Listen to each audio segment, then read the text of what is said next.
This is the Pearl Nano, the latest streaming encoder from Epiphan. In this video, we're going to take a look at exactly what this device is and who I think it's best for.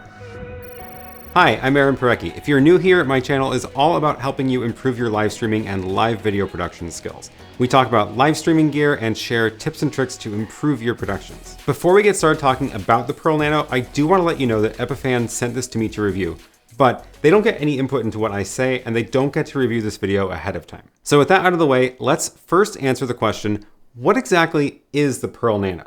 On their website, they call it a streamer and recorder, which after playing around with it for a while, I think is a good description. While it does have a way to get multiple video signals into it, I wouldn't call it a switcher like the ATEM Mini, but we'll take a closer look at exactly why a bit later. First, I want to give you a quick rundown of the outside of the Pearl Nano. The front of the device has a headphone jack, a slot for an SD card, an LCD screen, some buttons for some basic controls, and buttons for starting recording and streaming. The back has power, a USB port for plugging in a hard drive or microphone, an HDMI output, there's Ethernet, there's one SDI input, one HDMI input, HDMI pass-through, and lastly, RCA and XLR audio inputs. You can also open up the bottom and install an M.2 SSD drive if you want to record locally to permanent internal storage.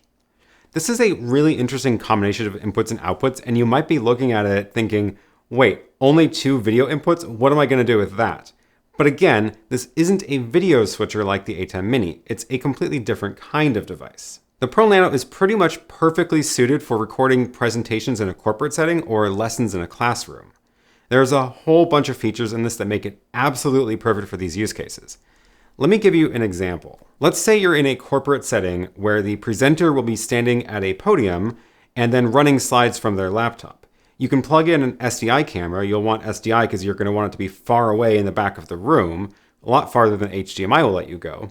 And then you can plug their computer into the HDMI input on the device. You can use the HDMI pass-through to send their slides to the projector in the room. For audio, you can run XLR inputs from the venue's sound system, or you could even use a USB microphone attached to the podium. You can then pop in an SD card for recording and set up streaming to a YouTube channel. Now you go configure the layout of the recorder where you can upload a background image with your branding. You can then scale the slides to be large on the left and the video feed of the presenter to be on the right smaller. Now this right here, this layout is something that you can't do with the ATEM Mini.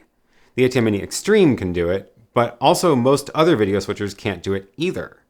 I've talked about this on my channel before, but this side-by-side layout is perfect for recording these presentations where you don't want to cover up the slides with a video in the corner like traditional picture-in-picture. So now that this is all set up, the settings will save when it's powered off. So when you're ready to start, you just turn it on, press record and stream on the front, and you're up and running. And if you're running a meeting room and want to upload recordings of every meeting automatically, you can even set this up to auto-upload the recordings to an FTP server or even Amazon S3. And then as soon as the recording is done, it will just start uploading the file. That is a pretty great workflow where all your presenter has to do is press record and everything else is automatic. And if you want to go one step further, you can even integrate this with some different CMSs to have it start and stop recordings according to your scheduled class times completely automatically. So these features are why I think this is absolutely perfect for recording in this kind of classroom or meeting room setting. Now, I also want to talk about a completely different use of the device, which is for remote collaboration. One of the other really cool features of the Pearl Nano is that it supports SRT streams. Basically, that's a low latency protocol for pushing video around, but the cool part is that this device can both send and receive SRT streams. What that means is that you can ship a Pearl Nano out to somebody along with a camera, have it pre-configured to stream to another Pearl Nano in your studio, and then as soon as they hit stream, their picture will appear as a virtual input on your device. And then you can either output that over the HDMI port if you want, or you can mix it with your own local video plugged in, for example, as a side-by-side layout. By the way, keep an eye out on this channel because I'm going to do a live stream with Photo Joseph and John Barker soon, where we stream from each of our Pearl Nanos to his larger Pearl device and then broadcast that to all of our channels. There's a lot of really cool workflows you get by having the ability to link these together using SRT. And it's super great to see some more hardware options available to push video streams around now. Okay, I want to briefly talk about some of the other highlights of this device before we move on to some of the limitations and more awkward things I found. One really great feature is that this can stream to multiple platforms at once, and you're not limited to just RTMP endpoints either. You can stream to an RTMP source as well as another Pearl Nano via SRT and a whole bunch more. Another cool feature is you can connect a USB microphone, not just analog microphones. It means that you can actually use a USB microphone like on a conference table or the Rode NT USB Mini, which is my favorite little podcast microphone. It opens up a bunch more possibilities for getting audio into the device. One thing I wasn't expecting at all is that it can actually be powered by power over Ethernet.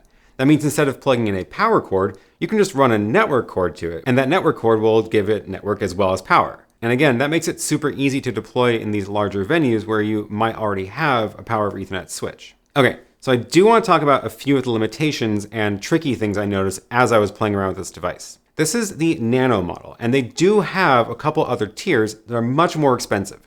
So naturally, this one is going to be more limited compared to what you can do with their larger models. For example, you get only one layout. Like I said before, this is not a switcher. You're not going to switch between a full screen angle and then picture-in-picture. This is more about set it and forget it. And that's actually one of the reasons I think it's great for recording presentations and lectures, but it's not something you'd run a live show with if you want to have a bunch of different camera angles, for example. But of course, that does mean it would actually be great to pair this with a base model ATEM Mini.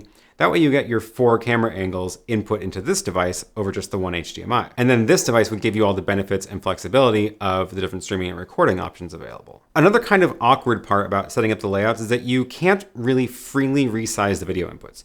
You have to choose the size you want them to be when they come in, and even then you can only choose from a drop-down list of sizes. So you don't have total freedom when you're making these side-by-side layouts. You are stuck with the windows being only certain sizes. And another limitation is that while you can bring a video source over the network, you can only bring in one source that way. So this isn't going to let you host multiple guests from the Nano device, but you could do a side-by-side layout with one remote person and then one person with a camera locally. But even with these limitations, I do think there's still a lot of really cool things you can do with this device. Plus, I can tell you for sure, I would not set up an ATEM Mini in a classroom and expect to be able to tell people how to use it without a bunch of training. The Pearl Nano, on the other hand, really is set up for one button or automatic recording, streaming, and even uploading of this content in classrooms and meeting rooms. So I hope this gives you some ideas of the capabilities of the Pearl Nano. Again, I want to thank Epiphan for sending this out to review. Don't forget to subscribe so you can catch our live show where we actually link up these Pearl Nanos together. And give this video a thumbs up, and I will see you in the next one.